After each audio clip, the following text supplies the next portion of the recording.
120 хектари шума, 367 хектари сува трева, нискостеблести растенија и грмушки, 4 напуштени куќи, трло штала, 8 крави, 2000 бали сено, 1150 бали слама, машина за мозење, 8 сандаци со пчели. Сето ова изгоре во шумските пожари околу Велес во август и септември.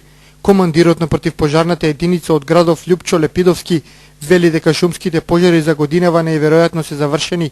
Статистички, ова лето било полошо од претходните. Ова лето имаше два фактори што беше поопасно од останатите години. Значи високата температура и подметнатите пожари што се актуелни во цела држава. Значи голем број на пожари имаше, се створи паника меѓу народот, но противпожарните единици во цела Македонија со мештаните и со граѓаните успеа да ги локализираат и ликвидираат. Пожарникарите се задоволни од соработката со местното население при гасењето.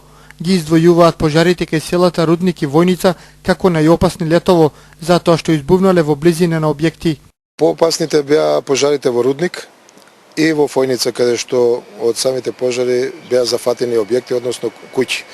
Изгоре еден дел од манастирот што е во Војница, во Рудник исто беа опфатени, опасност беше црквата да се запали, значи сето тоа помагаше и силниот ветер. Значи сето тоа успеавме да се справиме и да заштитиме еден дел од тоа што не беше опфатен од пожарите. Во изминатиот период пожарникарите интервенирале на 2 запалени автомобили, еден автобус и мотор.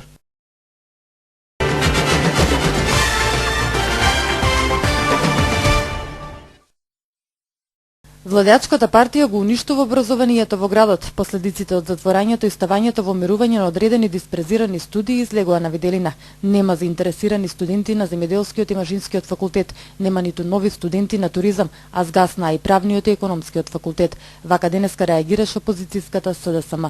Случајно или не, меѓу другото, колата на целокупното образование во Велес тргна надолу со доаѓањето на Славчо Чадиев на председател на Општинскиот комитет на ВМРО ДПМН Велес.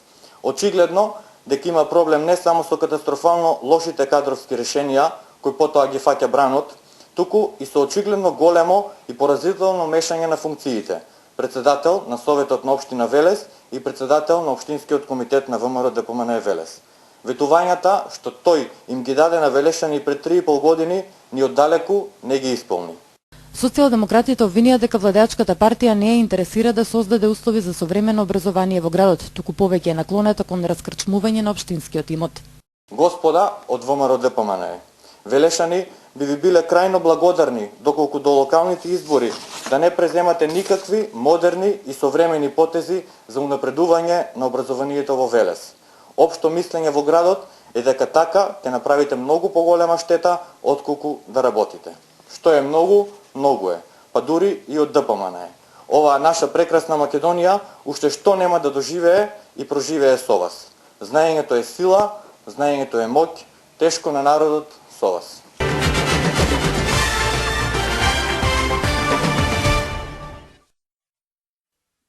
Бобан Пановски е новиот директор на хидросистемот Лисиче.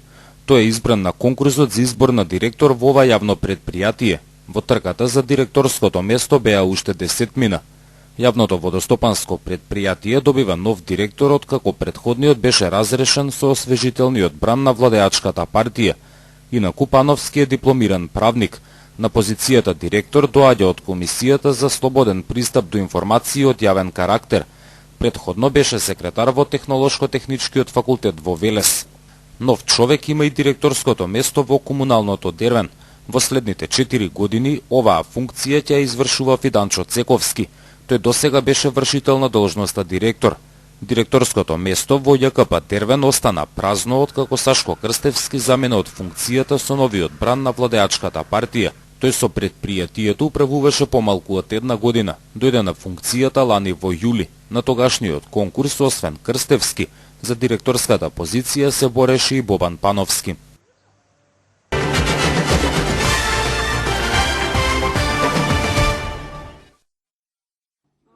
Опозицијата по еден ден и одговори на власта. Не биле виновни за пропаста на велешкото стопанство. Напротив, посочија кон спротивниот табор. Приватизацијата на фирмите и капиталот, кој е собственост на блиски луѓе до СДСМ, се случил во последниве 4 години и се било по легален пат. Ако не било така, зошто власта не преземала ништо против нив?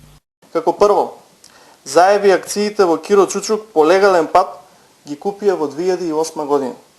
Второ, собственикот на поранешната управна зграда на Лозар по пат на јавен оглас истата ја купи 2008 година. Трето, групацијата М6 дел од лозијата ги купи кога министер за земјоделие беше од ДУИ, вашиот коалиционен партнер. Четврто, Комерцијална банка, според наши сознанија, го стекна имотот на Порцеланка по пат на активација на хипотека од 2009 година. Ако овие луѓе според вас направиле криминал, како тоа било и се случило во ваше време, а досега ништо не сте превзеле како власт, освен вашите клевети и дрски обвинувања со тежина на пердов?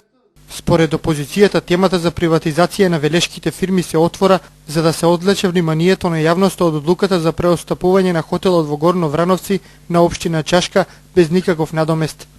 Како ѓаволот крст бегаат од одговорноста и штетата што им ја нанесоа на велешани со хотелскиот комплекс во Горно Врановци, обидувајќи се да им го освртат поградот и вниманието на велешани на друга страна. Ќутат како риби кога се зборува за хотелот на Врановци. Очигледно нив најмногу ги глочка неправдата што му ја нанесоа на народот. И додека партиите кои во изминативе 20 години беа единствените носители на власта, се расправаат кој е повиновен за уништеното велешко стопанство во Агенцијата за вработување и натаму има армија на невработени граѓани кои се надеваат дека економијата конечно ќе биде подобрена.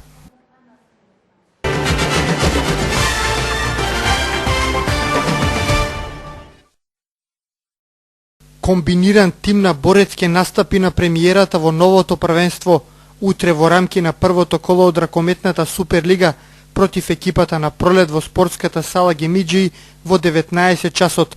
На терен ќе истрчаат играчите од првата екипа кои се уште немаат најден од друг ангажман и дел ракометари од младинскиот погон. Така се договориле со управата. Поискусните играчи и овој пат ќе му помогнат на клубот, но нема цврсти гаранции до кога. Екипата е собрана пред само 4 дена, одржани се неколку тренинзи под водство на Игор Тодоровски, кој од клупата ќе го предводи тимот. Од борец потврдуваат дека и натаму имаат огромни финансиски проблеми, бараат средства за да ги подмират основните трошоци кон судиите и делегатот. И понатаму во прашање е доведен обстанокот на клубот. Ако не се подобри финансиската слика, можно е борец да престане да постои. Денеска од клубот ги повикаа сите љубители на ракометот утре да го поддржат нивниот омилен спортски колектив во градот. Влезот на надпреварот против Пролет е слободен.